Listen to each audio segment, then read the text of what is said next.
Bonjour et bienvenue sur le plateau de Formule Show. On se retrouve encore une fois pour une émission 100% vérité. Aujourd'hui, on va parler du rôle de la femme aujourd'hui, si elle doit être une femme carriériste ou être une femme au foyer, si on peut avoir le choix ou s'il faut absolument travailler dans sa vie. Je suis accompagnée aujourd'hui d'Isabelle. Bonjour Olivia. Hello. De Guy. Bonjour Olivia. Et de Adji. Bonjour Olivia. Alors, Adji, tu es maman et tu es en couple aussi. Oui, je suis mariée. Tu es mariée et tu ne veux absolument pas qu'une femme aille travailler. Pour toi, tu es absolument pour que la femme reste au foyer pour s'occuper de ses enfants. Oui, moi je trouve qu'une femme, sa place, c'est d'être à la maison, s'occuper de ses enfants, son foyer. Comme ça, le mari, lui, son rôle, on va pas lui prendre. Parce qu'une femme qui travaille d'arrache-pied tous les jours, aller du matin au soir, elle prend un peu la place de l'homme dans le foyer. Donc voilà. D'accord. Guy, Oui. Guy, tu es marié aussi? Je suis marié, j'ai 2 enfants. Tu as 2 enfants et tu gagnes très bien ta vie. On peut dire ça, oui. Bah, très bien que ta femme et tes enfants, enfin ta femme surtout, n'a pas besoin de travailler parce que tu t'occupes de ta petite famille. Tout à fait, puisque moi, on va dire que j'ai grandi dans une famille assez conservatrice. Mes parents sont très conservateurs, donc ils m'ont inculqué un peu cela. Et j'estime que la femme, son rôle avant tout, c'est de pouvoir rester à la maison, pouvoir éduquer les enfants, pour que les enfants aient une bonne éducation, pour que les enfants puissent s'épanouir, pour que les enfants n'aient pas ce manque maternel, tout comme paternel, parce que je joue aussi mon rôle quand je rentre à la maison. Ma femme est épanouie, ma femme est heureuse, parce qu'elle n'a pas justement ce stress du boulot quand elle revient, des collègues avec qui ça se passe très mal ou quoi que ce soit. Donc, oui, je pense que c'est quelque chose qui peut apporter beaucoup à un couple. Maintenant, tous les couples ne sont pas aptes à faire cela parce que tout le monde ne gagne pas des mille et des cents. Mais toi, pour Mais toi, c'est essentiel. pour moi, c'est essentiel que la femme puisse rester à la maison. Regardez Adji comment elle rayonne parce que justement, elle n'a pas ce stress du boulot tous les soirs. D'accord. Isabelle n'est pas du tout du même avis. Oui, non, je suis pas du tout du même avis. Donc voilà, donc moi je suis célibataire, je suis une femme active, je suis journaliste sociale, chargée de relations presse de Aquaba Noir, qui est une plateforme de recrutement, pardon. Et voilà. Donc moi je suis pas du tout d'accord avec ce que mes deux collègues pensent, tout simplement, parce que moi je pense qu'une femme s'épanouit à travers son travail. Enfin, être un couple équilibré, je ne pense pas que ce soit en ayant une dépendance financière d'un conjoint vis-à-vis de l'autre. Mais c'est le mari qui doit subvenir aux besoins de sa famille. Si le mari, lui, il gagne assez pour s'occuper de toute sa famille, je ne vois pas l'intérêt que la femme, elle aille travailler, laisser ses enfants du matin au soir. Le mieux pour ses enfants, c'est d'être toujours présente dans la maison, de s'en occuper bien, de prendre le temps qu'il faut et tout. Et puis le mari, si lui estime que sa femme elle doit rester à la maison et que lui, il gagne beaucoup, je ne vois pas l'intérêt. C'est légitime. Le mari, il doit subvenir aux besoins de sa famille. Donc s'il le fait bien, tant pis, tant mieux, je veux dire, pour sa femme. Moi, je trouve que c'est assez réducteur en fait de catégoriser en fait la femme dans ce statut-là de femme au foyer. Déjà, être femme au foyer, c'est pas du tout un statut social, c'est pas du tout reconnu par l'État. Elle n'a aucun salaire. Je veux dire, socialement, si vous voulez, c'est un suicide social, ne pas pouvoir travailler, ne pas pouvoir se sociabiliser avec les autres. On peut être une femme au foyer, on peut également être une très bonne mère, être une working girl et être une épouse. Je pense qu'une femme aujourd'hui, ça doit être ça. Je veux dire, nos grands-mères se sont battues pour que nos mères aujourd'hui puissent avoir le droit de vote, puissent avoir le droit au travail. C'est pas pour aujourd'hui revenir en arrière. Non, mais nos grands-mères, elles se sont pas battues. Guy, tu n'es pas du tout, tu n'es pas Je du suis tout pas d'accord. parce que on est en train de mélanger peut-être certaines choses. C'est pas non plus la femme avec la djellaba à la maison qui reste et qui ne fait rien. tout d'abord, c'est un choix qui doit se faire à deux. Mhm. Et deuxièmement, l'homme qui va subvenir aux besoins pourra aussi subvenir aux petits besoins, comme par exemple si la femme a besoin de sortir ou si elle a ses amis à voir, on a cet argent-là qui sert aussi à pouvoir payer une nounou pour venir garder Mais les comment enfants. ça se passe? Il faut que ta femme te demande à chaque fois, je veux un peu d'argent pour sortir. Alors moi, personnellement, j'ai deux cartes. Il y en a une pour elle, il y en a une pour moi. Maintenant, à la fin du mois, on peut toujours faire les comptes. Bon, des fois, elle abuse un peu sur les achats, comme toutes les femmes. Ça, c'est les femmes. Je lui remonte un peu les bretelles toujours gentiment, mais voilà, c'est quelque chose qui se fait à deux. Je lui laisse ma carte, j'ai ma carte, elle a ses courses à faire. Le jour où elle a besoin de sortir dans l'après-midi, elle prend une nounou et elle va voir ses amis. Elle arrive, elle est fraîche. Ses amis qui reviennent du boulot, elles sont stressées, qui commencent à Et lui raconter leur vie, en plus. leur vie au bureau. Donc voilà, je pense qu'il y a un bienfait aussi pour une femme dans cette manière de vivre. Maintenant, les femmes qui, euh, qui pensent être coincées dans quelque chose, qui pensent devoir quelque chose à l'homme, je pense que c'est avant tout un mal-être de leur part. Parce que, Est-ce que tu penses que c'est un mal-être, Isabelle? Alors, je ne suis pas du tout d'accord, en fait. Moi, je pense que être femme au foyer, c'est soit t'es femme au foyer par choix ou par obligation. Voilà. Donc, dans les deux cas, il faut que la femme puisse travailler. C'est-à-dire que si elle est femme au foyer, elle peut le travailler à domicile. Il y a plein de boulot qu'elle peut faire. Elle peut faire un commerce de pagne ou peu importe, voilà. bien Mais sûr, le plus important, c'est qu'elle puisse être indépendante financièrement. Je veux dire, il peut subvenir ça va lui apporter quoi d'être tout simplement ne pas compter sur son mari. Je veux Il dire, est là pour quoi, toi par exemple, je te le souhaite pas, mais demain tu peux tomber malade, ou alors tu peux mourir. Dans ce cas-là, il faudrait que ta femme puisse porter le foyer à bout de bras. Oui, Mais est-ce que c'est des dispositions que tu as prévues déjà Mais si bien tu... sûr, mais c'est des choses que l'on prévoit à l'avance. Alors, c'est peut-être quelque chose de tabou chez les Africains de parler de ce genre de choses, de la mort qui va arriver. C'est vrai que chez les Africains, tout ce qui est assurance vie, c'est comme si on préparait un peu sa tombe. Mhm. Mais c'est des choses que nous, on fait parce qu'on a grandi dans un pays qui le demande. Donc, et c'est justement là où je voulais en venir, c'est que ce côté conservateur ne ramène pas justement ce côté africain qui est la femme doit rester à la maison, faire le ménage, faire la vaisselle, s'occuper des enfants. Les femmes Non, qui restent à la maison, c'est pas ce que. côté-là. Il y en a qui ont fait des études. Moi, j'ai fait des études. Donc, c'est pas toutes les femmes qui restent à la maison que c'est des analphabètes.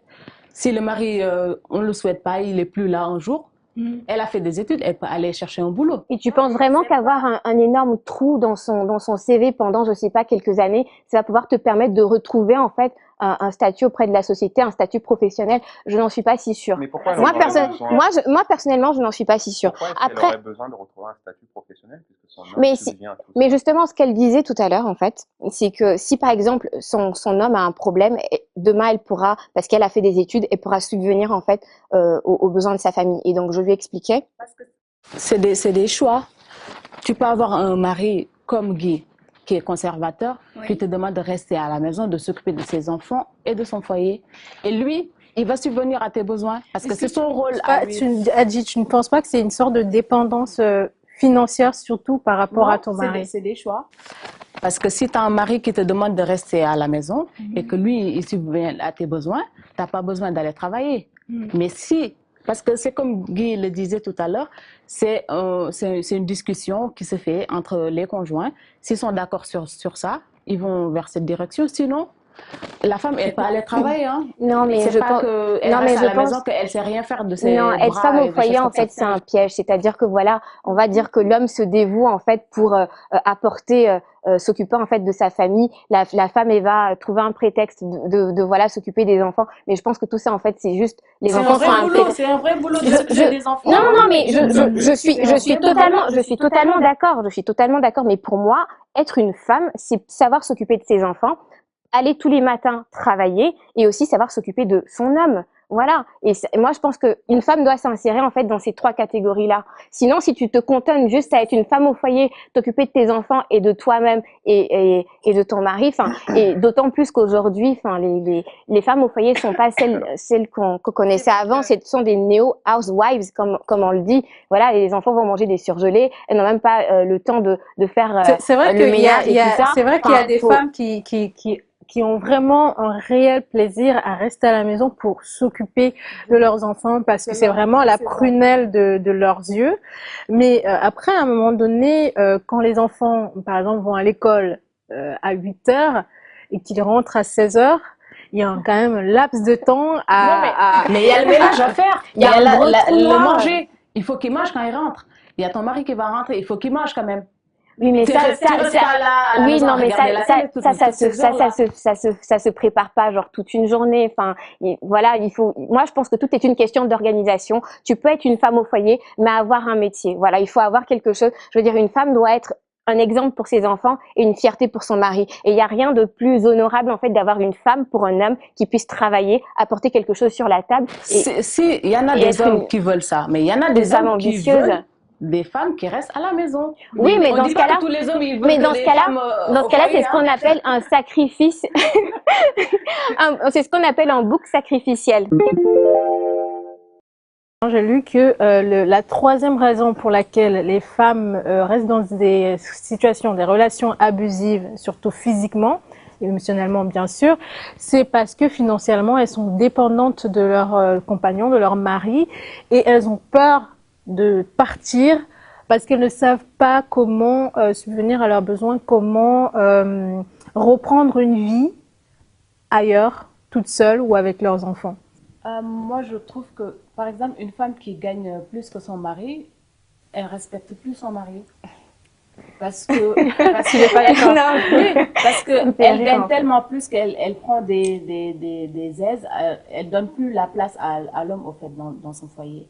Tu penses que c'est parce que la femme travaille ou qu'elle gagne plus que son mari, donc forcément il y a un mix dans le jeu, dans le rôle, et donc elle supporte pas aussi. D'accord. Mais ça, enfin, les hommes qui supportent pas ce genre de choses, c'est qu'ils sont un peu machos, en fait. Je veux dire, une femme qui gagne très bien sa vie, c'est pas pour autant qu'elle va manquer de respect à son homme. Je veux dire, elle lui doit comme ça. Non, mais elle lui doit respect. Donc, dans ce cas-là, il faudrait qu'elle revoie un peu ses valeurs parce que ça rentre pas du tout dans les valeurs d'être une femme, une dame. C'est-à-dire que tu peux gagner aussi bien le même montant de salaire que ton mari, mais il faut quand même beaucoup de respect dans une relation. Et je pense que c'est la base d'un couple, c'est le respect mutuel, c'est voilà, l'égalité en fait, c'est-à-dire la communication, ce genre de choses. Mais... Oui, mais la femme, quand elle gagne plus, elle va se dire, bah, écoute, soit tu fais comme je veux ou des choses comme ça, soit on se sépare, parce qu'elle n'a plus rien à prendre de l'homme, elle ne lui donne pas sa place au fait. Si, non. Donc Guy, tu es plutôt d'accord. Oui, tu n'aurais pas pu sortir avec une femme, enfin être avec une femme qui gagne plus d'argent que toi, par exemple. Non, c'est pas dans ce sens-là. Je reste toujours dans cet état d'esprit. Quand vous regardez nos parents, qui ont eu justement ce genre de comportement, vous verrez que leur couple dure encore jusqu'à aujourd'hui.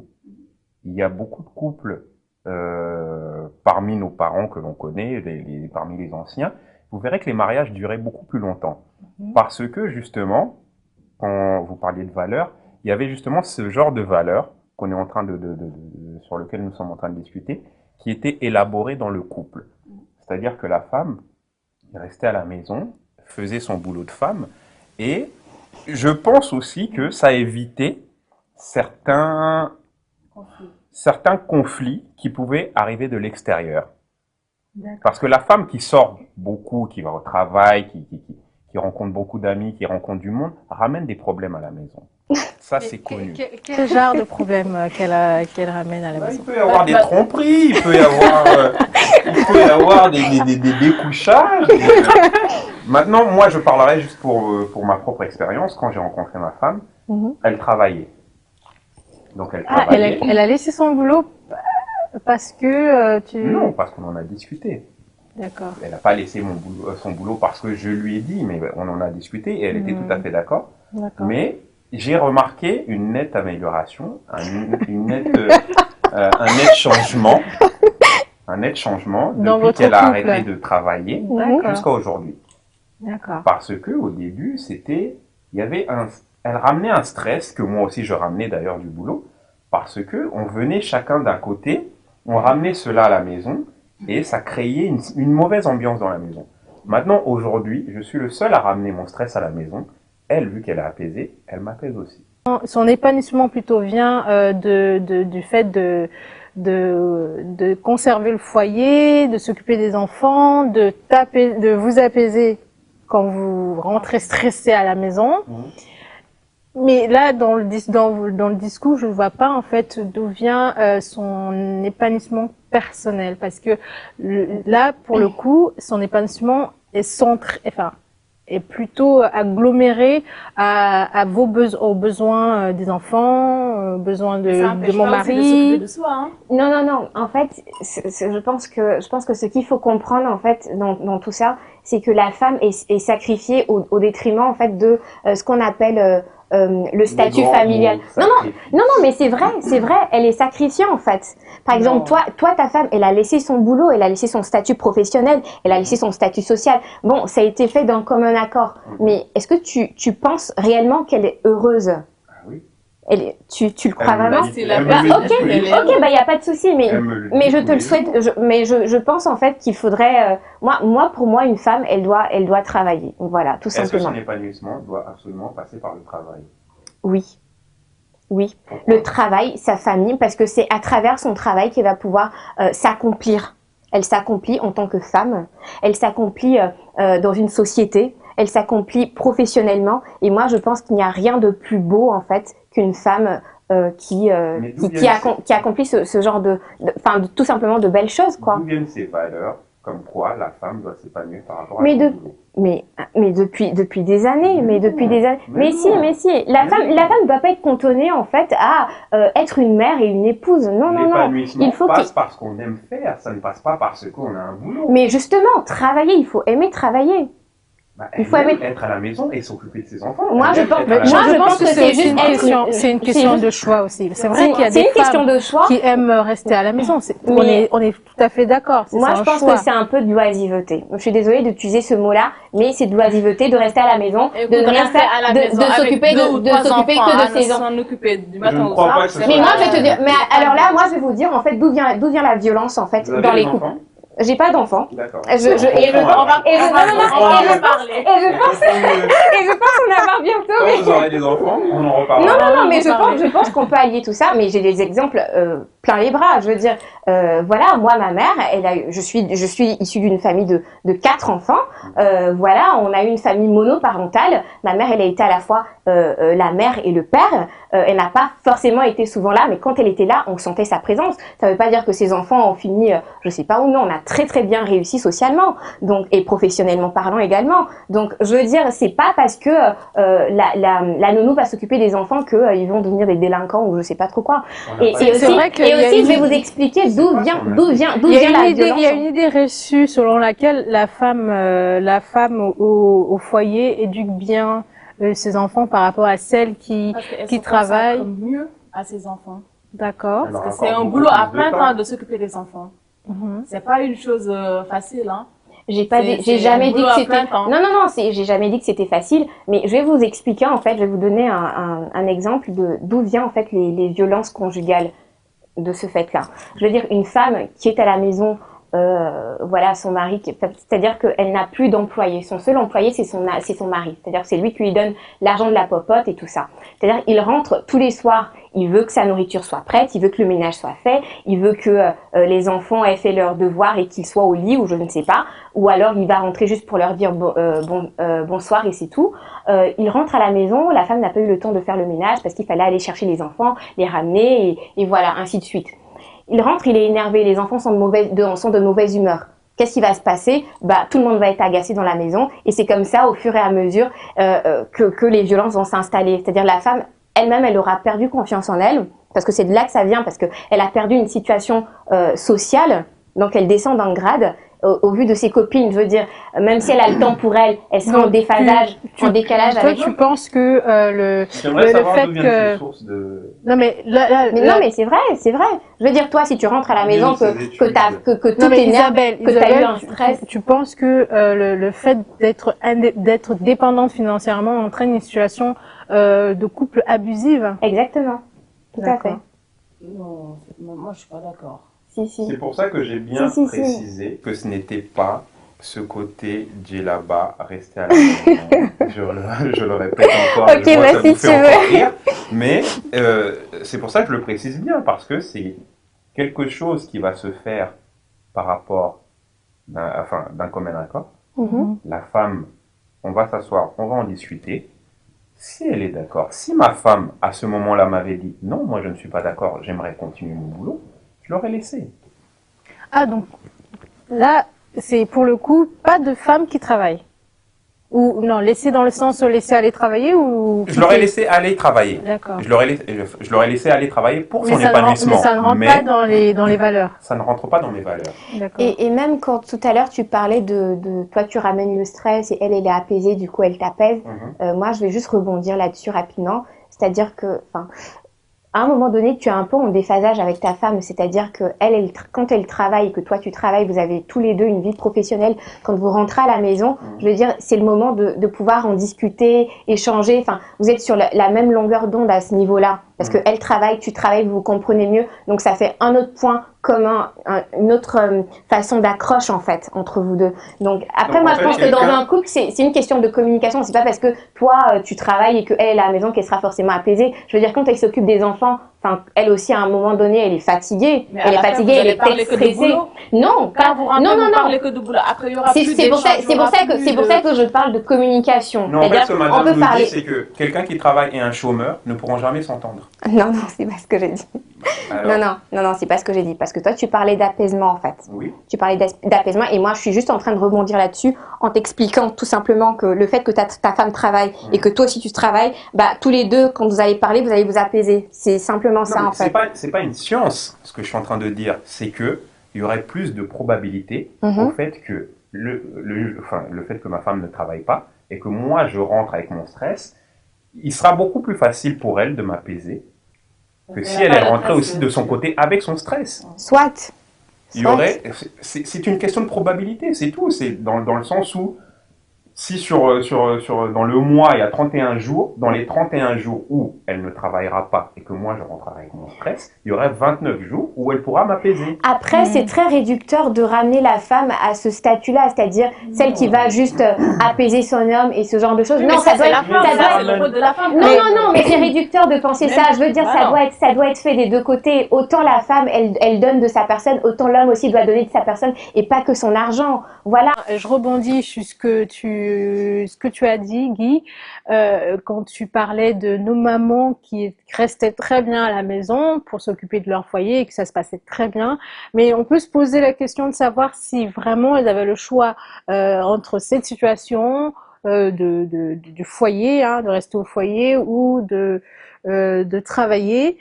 Et bien sûr, à l'époque, hein, les situations, les situations de travail, de boulot, d'opportunités n'étaient pas aussi grandes et énormes qu'aujourd'hui dans notre société qui évolue. Mais est-ce que vraiment nos mamans avaient ce choix-là d'avoir plusieurs oranges à leur panier? Alors, c'est pas une question de choix. C'était quelque chose qui était déjà établi. Vous voyez, c'était quelque chose qui était dans les mœurs, comme quoi c'est le papa qui partait suer au boulot et maman restait à la maison pour pouvoir éduquer, pour pouvoir gérer la maison. La maman, c'était comme le pilier de la maison en fait. C'était le pilier de la maison. Quand la maman tombait, la maison tombait. Si la maman n'était pas prête ce jour-là, était malade ou quoi que ce soit, on rentre dans la maison, on verrait un changement dans la maison. Donc c'était pas un choix, c'était quelque chose d'établi que sa grand-mère, que sa mère avait fait, qui lui a inculqué. Il y avait aussi des valeurs comme quoi il y a une façon de s'occuper de son mari, il y a une façon de lui parler, il y a une façon de préparer. Donc moi je n'irais pas dans le cadre du choix parce que c'est justement pour moi c'est réducteur pour nos mamans à cette époque-là de parler de choix. C'était quelque chose d'établi dans lequel elles se complétaient, dans lequel elles s'épanouissaient. Tu n'es pas d'accord, Non, moi, Isabelle? je suis pas d'accord. Moi, je pense qu'elle n'avait vraiment pas le choix. C'est-à-dire que c'était les hommes. Non, non, c'est vrai. C'était les hommes qui avaient accès à l'éducation, qui pouvaient aller à l'école, et les femmes devaient rester donc à la maison. Elles n'avaient vraiment pas le choix. Aujourd'hui, on a accès à l'éducation, on a accès à tout aussi bien que les hommes. Enfin, elles se sont battues, hein, pour avoir accès aujourd'hui à tout ce qu'on a. Donc moi, je suis totalement contre ce que tu as mentionné. Il faut pas oublier qu'on a eu beaucoup de mamans commerçantes, hein, qui ne sont pas que restées à la maison sans rien faire. Donc il y a eu beaucoup de mamans commerçantes. Donc le fait de rester juste à la maison, non mais commerçantes dans le sens où elles vendaient quand même au marché des tomates, donc elles sortaient quand même de la maison. C'était pas juste à la maison à attendre que le mari rentre pour apaiser du stress du boulot. Donc bien évidemment, c'est une question de choix et on a le choix de rester à la maison si on veut, on a le choix de travailler, encore une fois. Et C'est un commun accord, hein. Si le mari, lui, veut que sa femme elle reste à la maison. Sinon, non mais c'est pas comme un accord, Non. lui il veut qu'elle reste. S'il veut que la femme, elle reste, ils en parlent. Et la femme, si elle est d'accord, elle reste comme la femme de lui.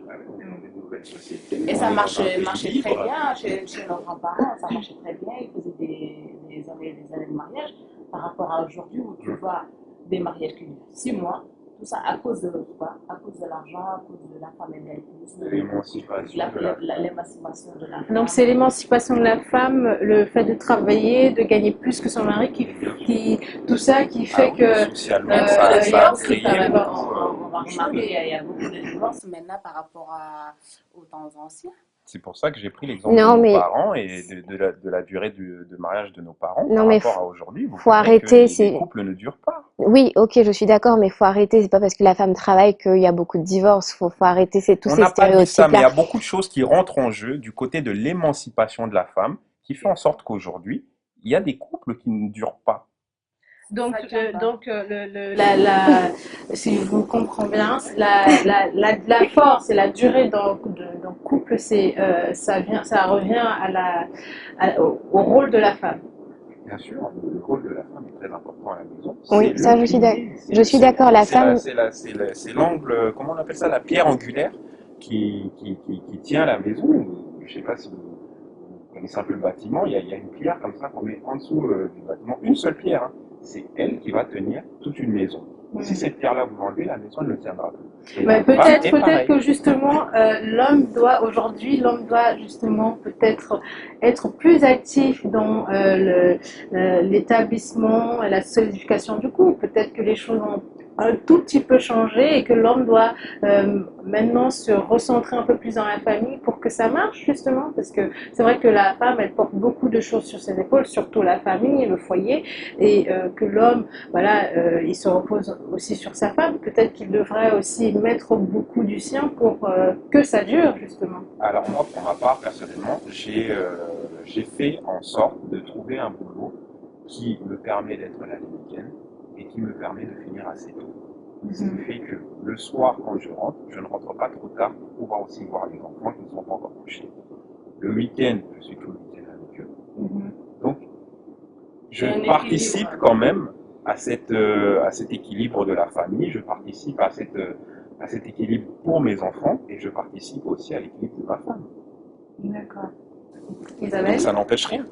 On va terminer par Isabelle. Moi, je reste toujours sur le fait qu'une femme doit être une mère, une épouse et une working girl. Dites-nous vous aussi comment vous établissez l'équilibre dans le couple, que vous soyez working girl, maman, mariée ou femme au foyer. Dites-nous comment vous pensez que l'équilibre du couple peut être construit en laissant vos commentaires juste en bas ou en nous écrivant ou en vous connectant sur notre page Facebook et on se retrouve très bientôt pour une prochaine émission.